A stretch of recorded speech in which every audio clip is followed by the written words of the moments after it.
आज social media पर video viral है, खबर वायरल है कि राहुल गांधी धान की खेत में धान की रोपाई कर रहे हैं। इन सब से तो यही लगता है कि सचमुच राहुल गांधी कम से कम प्रधानमंत्री तो नहीं बनना चाहिए। भारत का प्रधानमंत्री तो वही बने जो भारत की नस नस को जानता हो, जो गरीबी में पैदा हुआ हो, जिसकी राजनीति सड़कों से निकली हो।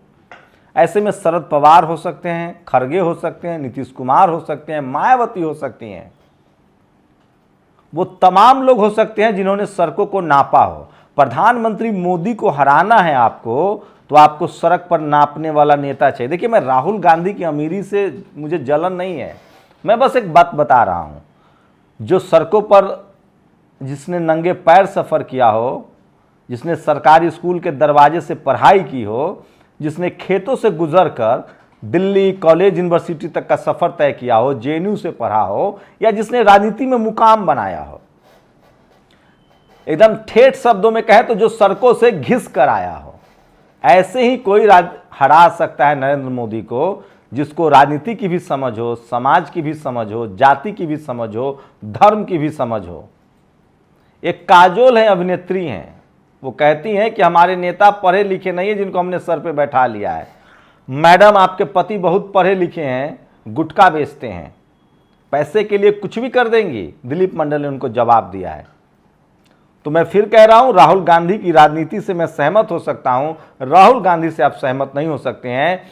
जो सुप्रीम कोर्ट ने आदेश दिया था, जिस बिल को उन्होंने फाड़ा था, अध्यादेश को, जिसकी चपेट में वो हैं। हाँ, एक बात का कदरदान हूं कि राहुल गांधी, इसको मेहनत मत कहिए, इसको मैं पर्यटन कहता हूं।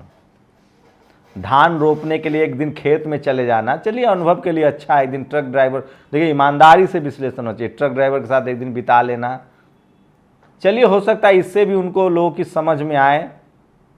लेकिन लालू प्रसाद यादव के उस लाइन से मैं सहमत हूं कि भारत में तो ऐसा ही प्रधानमंत्री हो कम से कम, जिसने परिवार चलाया हो, जिसने बच्चे पाले हों, जो गरीबी से भी निकला हो, जो पढ़ा लिखा भी जरूरी है, पढ़ा लिखा उतना जरूरी नहीं है, कम से कम उसको जीवन का अनुभव हो। भले हो सकता है राहुल गांधी बहुत पढ़े लिखे हों, लेकिन वो धान वाले का दर्द, किसान का दर्द, ट्रक ड्राइवर का दर्द, ऑटो वाले का दर्द कैसे जानेंगे।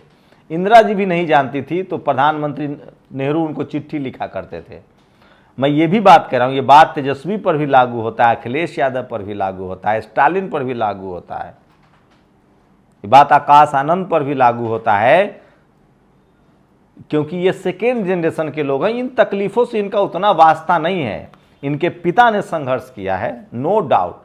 लालू यादव जी का संघर्ष, मायावती जी का संघर्ष, कांसीराम जी का संघर्ष, सोनेलाल पटेल का संघर्ष, रामस्वरूप वर्मा का संघर्ष, कर्पूरी ठाकुर का संघर्ष, जगदेव बाबू का संघर्ष, शिबू सोरेन का संघर्ष, करुणानिधि का संघर्ष।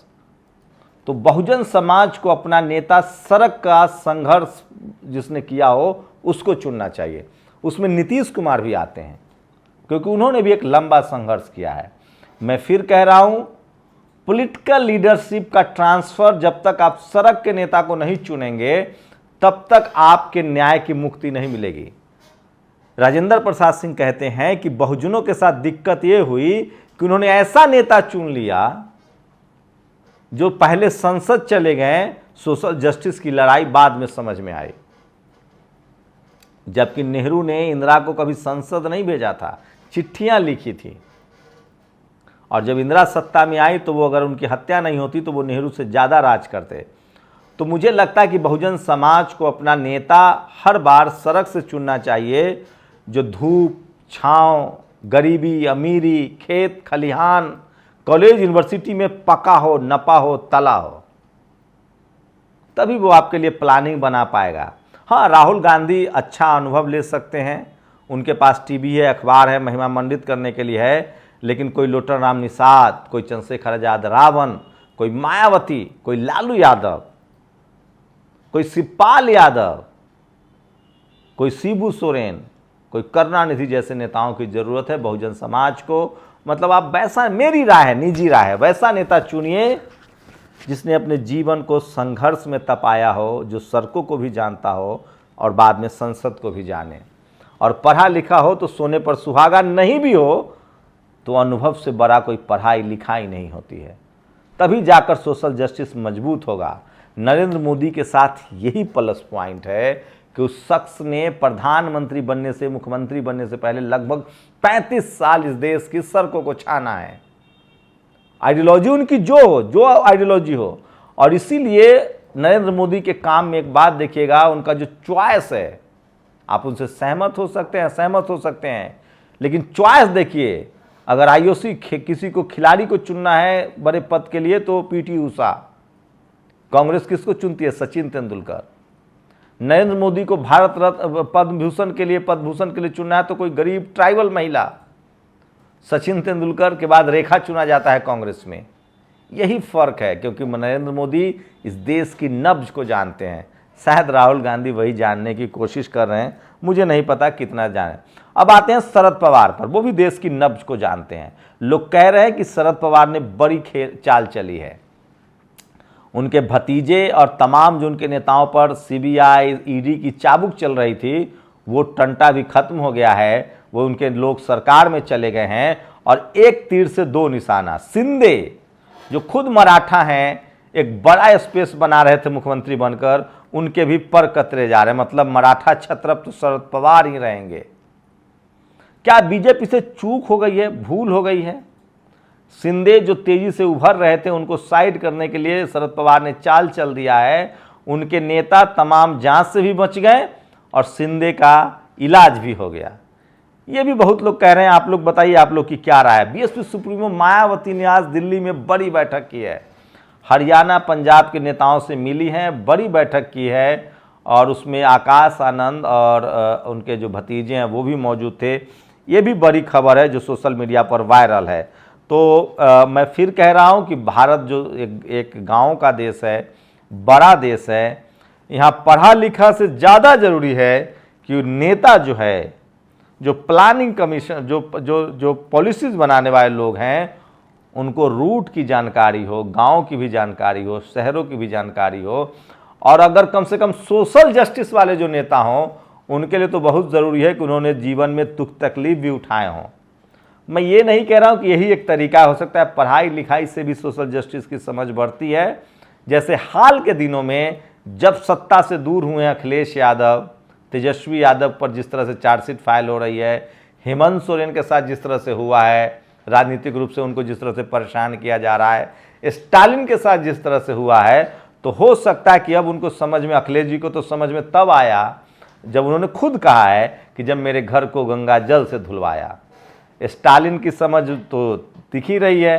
तेजस्वी यादव भी बहुत परिपक्व हो गए, तो कई बार आपको थपेरा, समय की मार आपको सिखा देती है।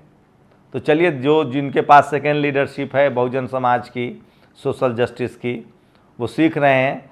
राहुल गांधी के लिए सोशल मीडिया पर जिस तरह से प्रचार प्रसार हो रहा है, सोचिए। वहीं अमित शाह के एक जानकारी आ रही कि अमित शाह ने कहा है कि यूसीसी में ईसाई और क्रिश्चियन, ईसाई और आदिवासी को दूर रखा जाएगा। और बंगाल, पश्चिम बंगाल में फिर कह रहा हूँ, इस देश में जहाँ जहाँ सवर्ण लगातार मुख्यमंत्री रहे हैं, सीएम पीएम रहे, वहाँ जातिवाद सबसे ज़्यादा है। और जहाँ जहाँ गैर सवर्ण सीएम है, पार्टी भले कांग्रेस हो, देखिए छत्तीसगढ़ में भूपेश बघेल ओबीसी से आते हैं, मध्य प्रदेश में शिवराज सिंह चौहान खुद ओबीसी से आते हैं, पैर धो रहे हैं। अशोक गहलोत में बहुत बड़ी कमी है। लेकिन आप कल्पना कीजिए, पश्चिम बंगाल, पार्टी लेफ्ट रही हो या तृणमूल रही हो या फिर कांग्रेस रही हो, सवर्ण मुख्यमंत्री रहे हैं, वहाँ किस तरह डेमोक्रेसी का मजाक उड़ता है। जब जब सवर्ण समाज के हाथ में सत्ता आती है, जातिवाद अपने स्वभाव पर होता है, अनडेमोक्रेटिक सिस्टम स्वभाव पर होता है। ममता बनर्जी के राज में भी मजाक बना हुआ है।